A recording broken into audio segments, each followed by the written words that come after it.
All right, GM, everybody, welcome to what's going to be another great DevNTell. Today on the show, we're going to have Steph and Miguel from Nillion Network. We're going to be teaching us all about it.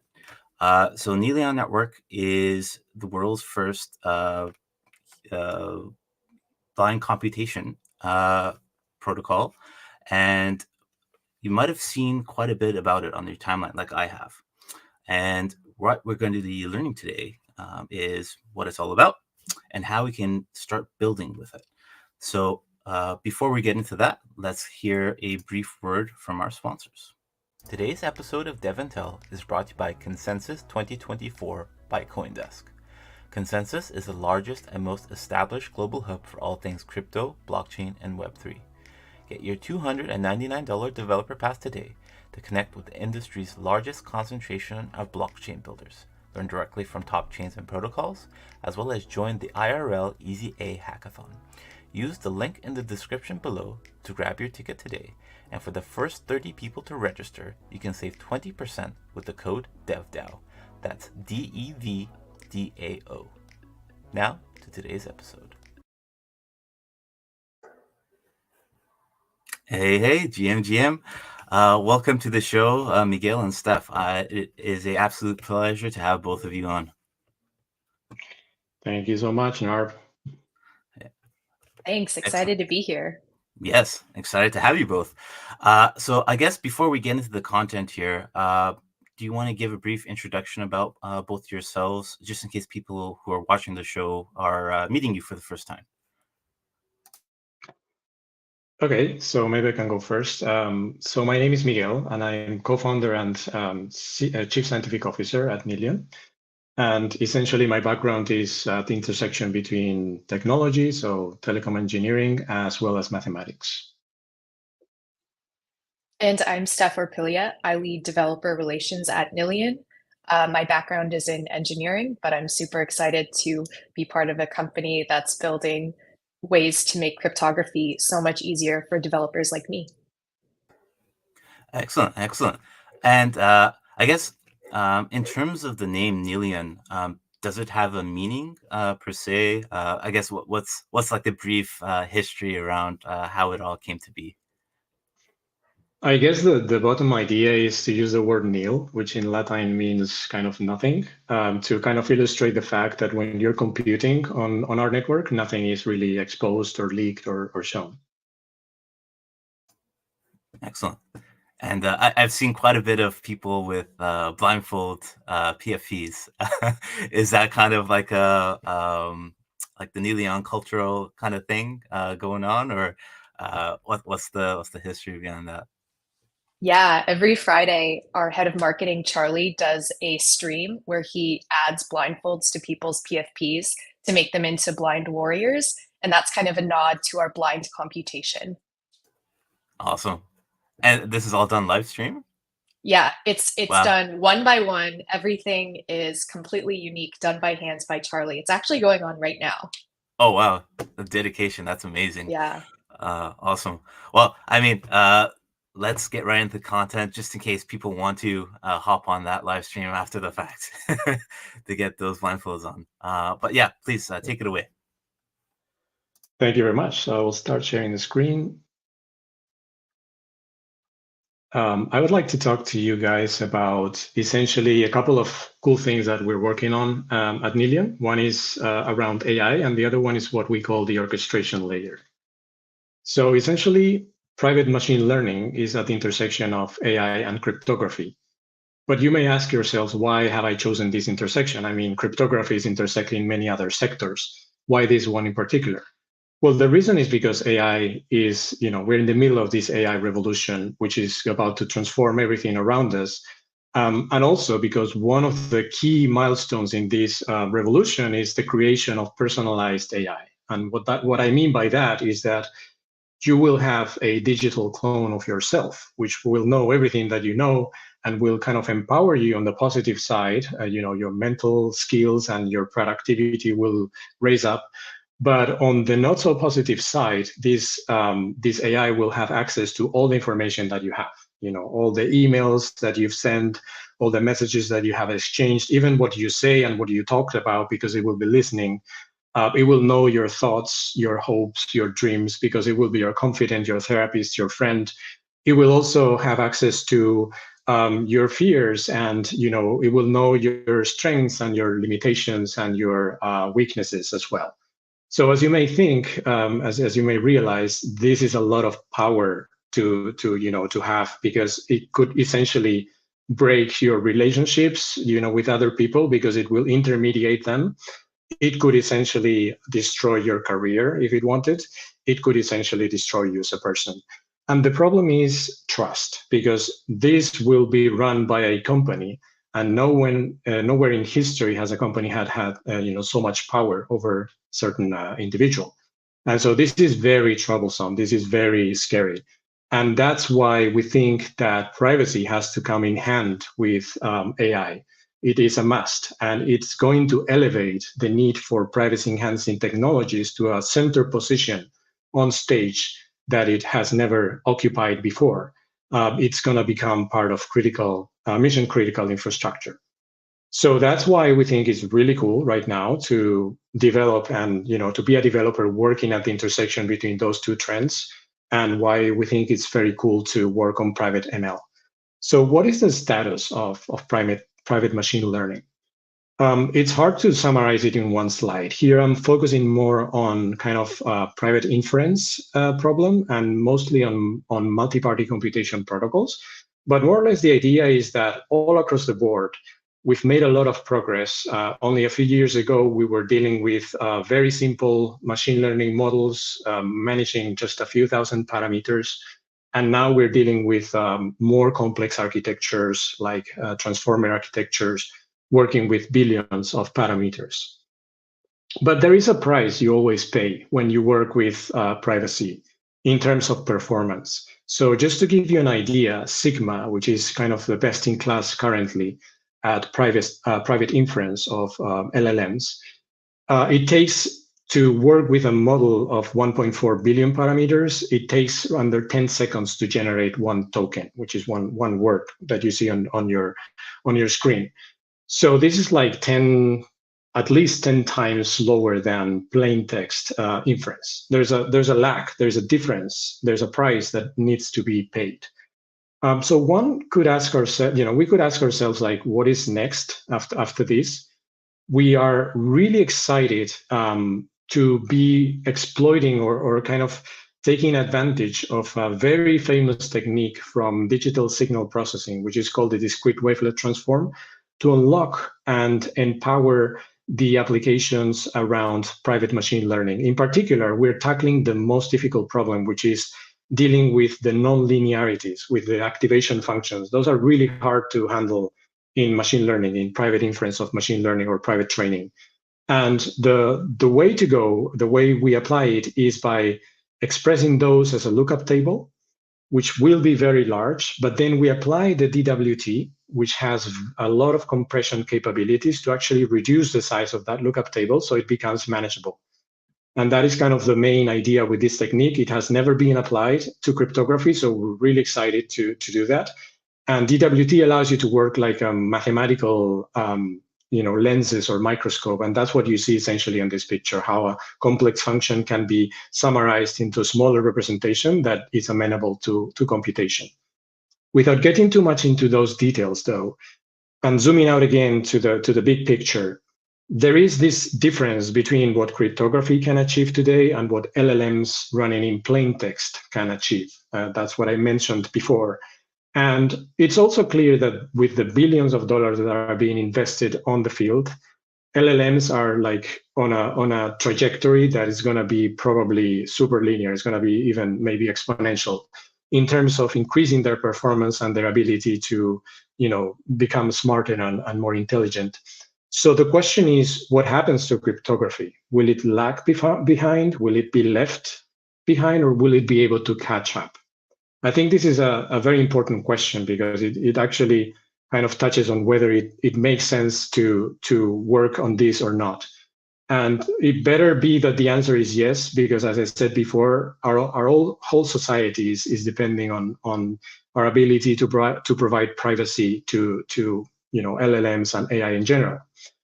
I think that the answer is yes. And to explain it, let me make use of a little bit of management theory. So there are 4 stages in which you can kind of manage a person or an employee, ranging from supervision to delegation. Supervision is when you have a very junior employee and you have to be like constantly helping them out, like breaking down the work in pieces, planning, double checking the results, providing them with feedback.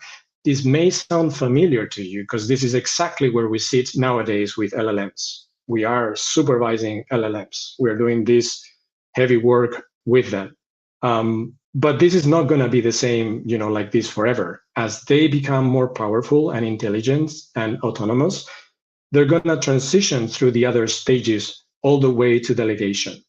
Delegation, what it means is that you define the boundaries and you give a playground to the LLM, and then it does whatever it pleases within those boundaries. For example, I give you all my health records, I give you all my financials, I give you access to my agenda, and I want you, please, to take care of my health for the rest of my life. I want you to research, the best doctors, the best techniques. I want you to care about, running tests to see if I'm going to be,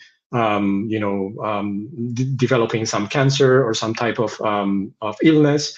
I want to be, protected and given care by you.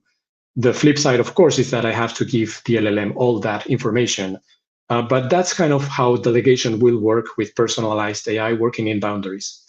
The interesting thing and the opportunity for privacy-enhancing technologies is that as we move towards more autonomy, the privacy requirement on the one hand is going to be more important because we're going to be sharing more sensitive data with LLMs and AIs in general. But on the other hand, the speed requirement will be more lax. And that's because the type of interaction will transition from that supervision, which requires very quick responses, to delegation, which is kind of, okay, I'm giving you this task and take your time. I want the correct answer. That's more important to me than just to be constantly on top of you and giving you feedback. So this is the perfect storm for privacy enhancing technologies because it's providing the space for not so performant solutions to actually be useful and helpful, and also because privacy is going to become so much important. And we're already seeing this transition, for example, with LLM agents. Here you have some of the main design patterns. And what they do, the idea here is that you give the LLM a little bit more time, and it comes, it does some more processing, and then it provides you with an answer.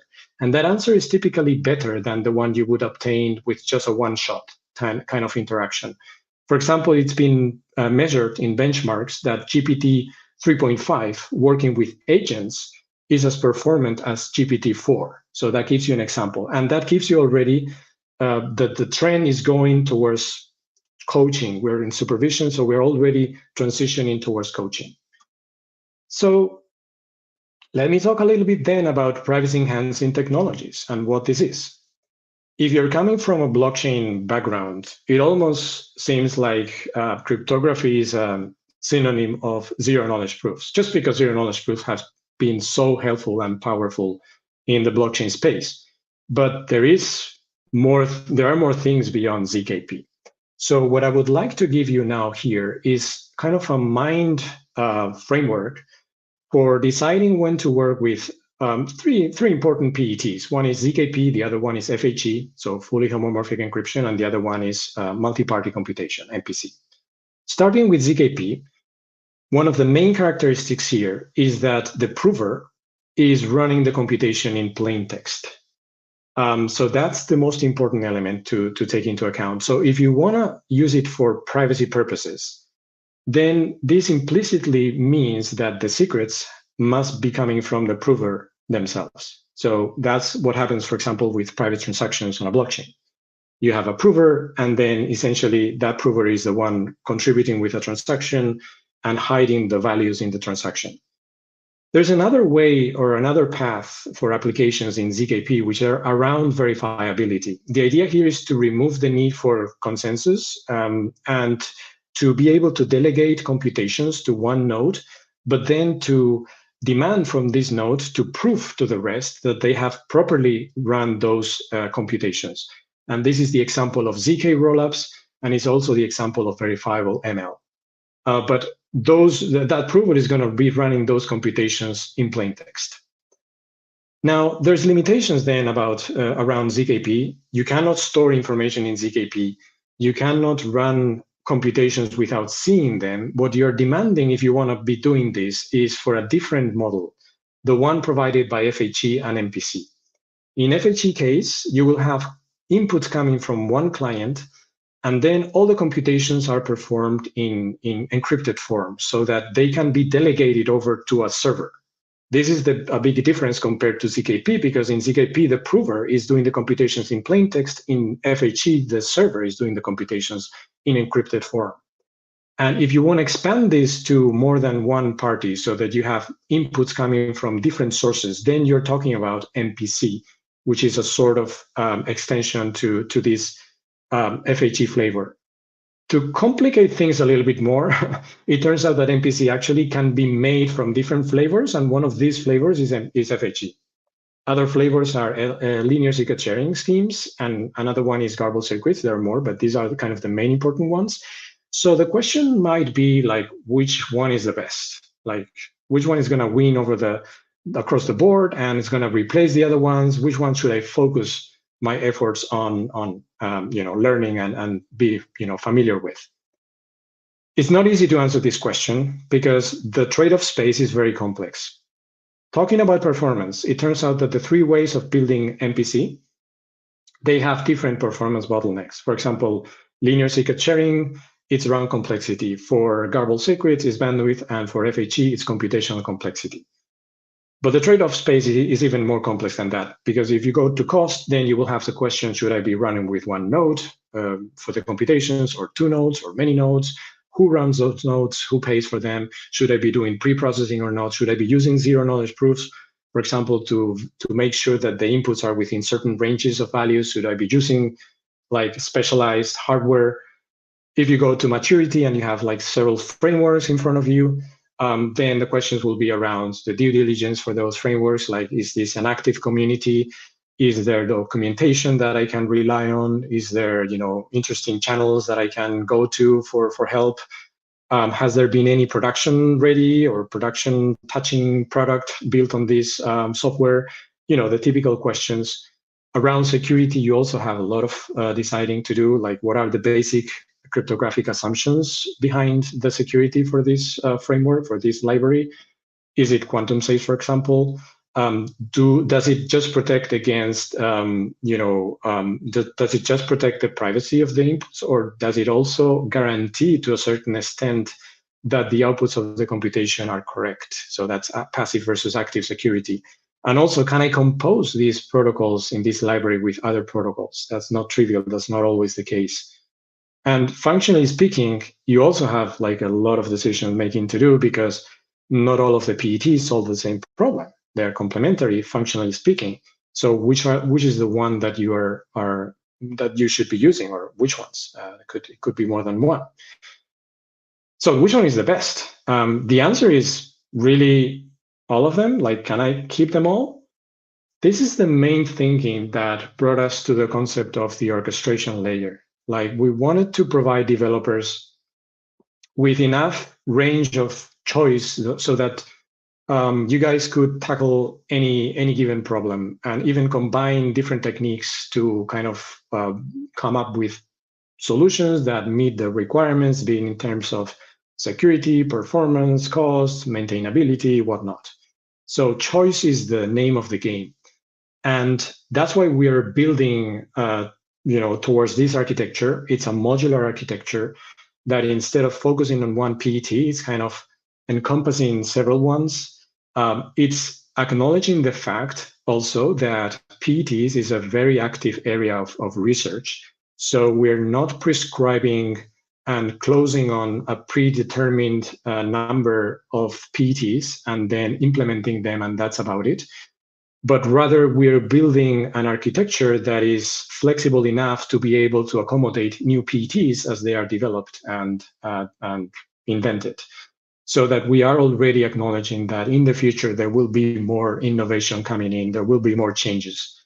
So the essence of this kind of approach is to have this orchestration layer sitting on top of the different PETs. So PETs could be zero knowledge proof flavors, could it be MPC flavors, and so on. And this orchestration layer is going to allow you to interoperate between the different PETs in terms of data. So it's going to enable, for example, to switch from a ciphertext in FHE to a linear secret sharing in MPC, or interoperate in terms of program representations, which is the way in which you represent the computations that you want to run, or also in more general terms, in terms of the protocols themselves. And there's a cost to switching, so that needs to be factored in. But the idea is that this orchestration layer is catering for those transformations to, is enabling those transformations to take place. Then, of course, you have a compiler, you have the typical libraries. There's a lot to say on the library front, because there will be libraries, according to different domains, as you would expect from any programming language. And then on top of that, we have the Nada language, which is our programming language, on top of which developers will just develop their applications.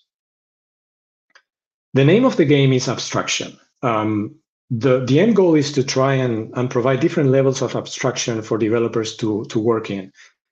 At the basic level, we have the black box. That's when you have the leanest and lowest touch integration with our platform. You just provide your protocol as your privacy enhancing technology as a black box, just as an API. And so developers can choose between different APIs and interact with them, but they have to do kind of the plumbing to connect between one API and the other one. Expert switching is when we go one level up, and now the different PETs, they become first-class citizens of our Nada language, which means that within the language, you can refer to one PET or to the other PET and do the switching between them in a seamless way. But this still requires a lot of knowledge from you as a developer, because you have to understand all this complex trade-off space. So the idea is to start simplifying that in the next layer, which is smart switching, and to start grouping some of the flavors, some of the PETs, and creating an abstraction for that group. For example, instead of working with the different flavors of FHE, you would be provided an abstraction of an integer data type for FHE, or a bit, or a fixed point rational. And under the hood, the compiler would be switching between different flavors, for example, TFHE or CKKS, depending on the application, like making the best choices on your behalf so that you don't need to worry about that. And so it is through this grouping technique that we will eventually end up with this more intelligent compiler, which is years away from now. It's a very complex task. But the idea here is that you have enough interactions automated so that it feels as if it was a normal and standard developing environment. And all you need to care about is just coding, and maybe just give a few directions as to what matters to you. Like, for example, okay, I'm interested in cost minimization, or maybe security, or maybe performance, and that would be it. As you can imagine, this is a very ambitious project. We haven't built it all at all, so we have just a few elements, and Steph will talk a little bit about that. But the idea is that we need help to build this. So I would like to urge you guys to come and help us build this. If you're a cryptographer, you can help us build the PETs, also build the connectors between the different PETs, which are nothing but cryptographic protocols themselves. But also, if you are kind of standard developers and you're experts in a given domain, like machine learning or image processing or graph algorithms or whatnot, you can also help definitely in creating those libraries. And even if you're just interested in the final end game, which is programming, there are things for you to do. Like, you don't have to wait for the whole thing to be built. This is like conducting an orchestra of instruments, and you don't need to have like a full orchestra to play beautiful music. You can start playing with a few instruments. And so you can, from today onwards, you can already start, working with us and working with our SDK in order to create beautiful programs. I think this is the perfect segue into what Steph has to say. So Steph, over to you. Awesome. Thanks, Miguel. Hopefully that inspired all of you to want to build. I know I'm excited. So I just wanted to share Nillion's docs. This is how you can start building the easiest. Go to docs.nillion.com. You can read about what is Nillion and all of our different ideas. But the thing that I really want you to do is go to the developer quick start. This is how you can start building on Nillion really quickly. So you'll install the SDK and tools, set up a developer environment, run a local Nillion network, and then you can start writing your first Nada programs. So this will walk you through how to write Tiny Secret Edition, which is just a one-party edition program. But from there, you can build pretty much anything with the different tools. So you'll connect with the Nillion client and you can store different Nada programs, secrets, and then start to compute on those programs from blind apps. So I know a lot of folks in Developer DAO are very familiar with Scaffold ETH. I know I am. So we have a Scaffold Nillion repo. This uses Scaffold ETH 2.0, which is that dApp toolkit everyone's familiar with, but it's a Nillion wrapper around it so that you can easily connect to our network and start building blind computation apps. So after you go through either the Python quick start or the JavaScript quick start, I encourage you to check out our builder bounties. So we want to reward anyone building on Nillion. From our docs, you can come all the way down to builder bounties. It's under the build section. So go from build to builder bounties. And you can see that we've actually just launched a builder bounty today. So you can be rewarded for learning and building. This is a bounty to use one of our 3 tiny demo libraries. So either TinyBid, TinyBio, or TinyBin to create a blind computation app on Nillion. So you can look at some of the different things that we've already done and then turn that into your blind app. I always find that the easiest way for me to learn a new protocol or learn about something is by building. And so if you're that type of learner too, I encourage you to check out our bounties. Otherwise, just come to our docs and start learning about the Nada language and everything you can do on the network. You can see some of the projects that have been created already. These are 7 different projects that were created at Scaling Ethereum last month. That was our latest hackathon. And they span across use cases in AI, healthcare, different really cool consumer apps, even something on decentralized identity. So these are all really great examples of the types you can do with Nada programs and blind computation apps on our network.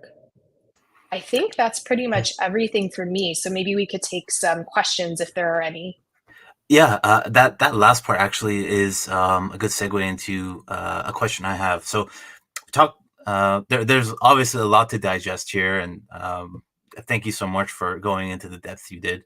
So, I guess in terms of what's possible today, maybe could you zoom in on a particular example from one of those awesome projects or something off the top of your head that people can do with Nillion Network today? And then as well as something where Nillion reaches that end goal state, like what would be possible? Like how would today's blind applications kind of evolve into whatever they would be when that state gets reached? Steph, you're on mute. Yeah. Sorry about that. Okay, so coming back to our awesome projects, one that I really loved was something called PrivyCal. So this builder created a calendar app where you don't have to see any of someone else's calendar to figure out whether time slots that you're both available overlap. All you know is your own calendar, and then if there's a slot that overlaps with your data, you can block that slot. I can't zoom in for some reason. But this makes use of kind of multi-party blind computation because 2 people would each have their own time slots, but not be able to see someone else's unless there was an overlap. So this is kind of an example of a real app that was built just last month using Nillion. And then I think Miguel can speak more to what we want people to build eventually in the AI space. Yeah, essentially, there is some lower hanging fruit that you can approach nowadays or right now, which is around simpler machine learning models like linear regression, forest or random trees, like, for example, prediction models. So we're working now with time series predictions and working with Prophet. Those are like on the slide that I put about the different machine learning models. Those are kind of the ones on the left, but also kind of easy convolutional networks as another example where you can work with images and do, for example, stuff like predicting whether scans of a lung will have cancer or not. But then as you move to the right, we definitely want to enter into the terrain of LLMs, and that's now looking more into the future. So one basic application there is running private pre-inference on an LLM. And the idea here is that both the model weights as well as the prompts, the user prompts, are protected. And that has advantages to both parties. The owner of the model, they have the advantage that now they don't have to become an expert and actually operate that model, which is it costs a lot of money in terms of operational expenses, and also requires a lot of expertise in terms of protecting those model weights and having an SLA always up and so on. And on the other hand, it protects the user against the threat that I was mentioning at the beginning of my presentation, which is the necessity or the need to actually share your prompt with the AI, with the LLM, with the AI, and that prompt will contain personal information. So you don't want to be doing that. So it is like a win-win for both parties, actually, not just for users, but also for company and for model owners. Yeah, I was actually going to touch on that point after the fact of user data privacy, just because we know how messy things are when it does come to user data. So it's really nice to hear that one of the end goals is to ensure the user's privacy. And I mean, whether or not people will notice or not, like basically any app used today and in the future, people are going to be harvesting your data one way or another. In fact, I saw a tweet yesterday about a user consent in Slack or something like that, mentioning a model, which was interesting to see. So yeah, whether you realize it or not, you're leaving a bunch of data exhaust as you traverse the internet. So it's very promising to hear Nillion is working on solutions to combat that, as well as kind of bring AI and crypto closer together, which is awesome to hear. I guess you did mention briefly that you are, I believe, hiring. What is the best way for folks to reach out to you if they're interested in helping build out Nillion? And yeah, just how can they get rolling on that? I'm sending you a link that you can post. This is our workable like job listings. So people can apply directly here, or they can ping one of us on Discord or on Twitter to learn more if they want to know about a specific role. Excellent. I just posted that in the chat. That's awesome. And then, yeah, I guess in your recommendation, the best place for people to start tinkering with Nillion if they want to start hacking over the weekend would be those quick docs and the bounties as well, you mentioned, correct? Yep. So start with the docs, go through one of the two quick starts, depending on if you're more of a Python developer or a JavaScript developer, and know that we're always available on Discord. And we also have a pretty active GitHub discussions forum where people are doing show and tell of things they've built and also asking questions, reporting bugs, all of that kind of thing. Excellent. You heard it here, folks. What better way to spend your weekend, or at least part of it, than hacking away with Nillion? So those docs will be posted in the YouTube description shortly after we conclude here. But of course, you can also find them on Nillion's website if you are eager to get going right away. But unfortunately, that brings us to time here. Miguel, Steph, I really, really appreciate you coming on the show today, sharing Nillion Network with the DevRel Network, and yeah, really excited to see what people come up with and see the network evolve as time goes on, because that intersection of AI and crypto, I think, is going to be more prevalent as time goes on here, whether people realize it or not. Great. Thanks so much for having us here, Nart. My pleasure. And before everybody leaves, I just want to share, sorry for blocking your face there, Steph, the QR code for people to scan to claim your NFT for being an attendee here on DevNTell today.